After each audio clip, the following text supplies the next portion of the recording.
Have you ever wondered what it would be like if you could walk through walls? Well, I'm sorry to say that unless you're Ant-Man, that would probably never happen.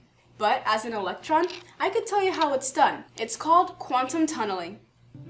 On the nanoscale, particles are always zooming around, so it's really hard to know where they are at a specific moment in time. So for all we know, the particle could be here, or here, or here, or here, or here, or here, or here, or here. A few more years later, we will notice that the particle has higher probabilities of being at certain locations versus others. And thanks to a man named Erwin Schrödinger, there's actually an equation to calculate this oscillating probability. It's called the wave function.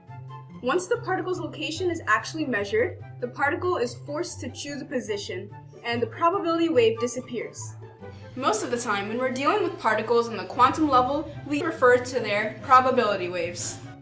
Usually, when you climb over a tall hill, which has lots of potential energy, you need a lot of energy to get over it. If you don't have enough, then you'll just fall right back down.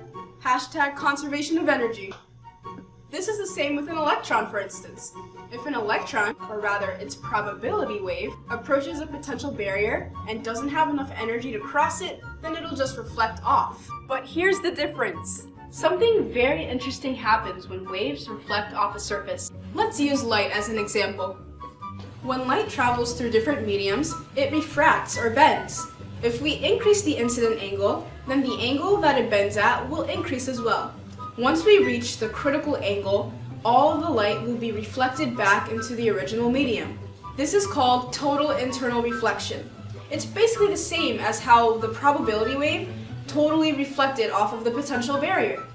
But if we take a closer look at what's happening at the reflection point, we will notice a tiny ninja wave that escapes through the medium. This is called an evanescent wave. The evanescent wave is described in Maxwell's equation for boundary conditions. It basically tells us that as an evanescent wave travels further away, it exponentially decays. So as an electron's probability wave approaches a barrier, it'll obviously reflect, but its evanescent wave will penetrate the barrier. If you shrink the width short enough, then the evanescent wave will reach the other side before decaying to zero. So this means the probability wave exists on the other side of the barrier. The electron might be there too. However, since the wave lost some energy when crossing the barrier, the probability wave now has a smaller amplitude. Small, but it's there. So overall, it's practically impossible for people like you and me to walk through walls. We're just too big and the barriers are too thick.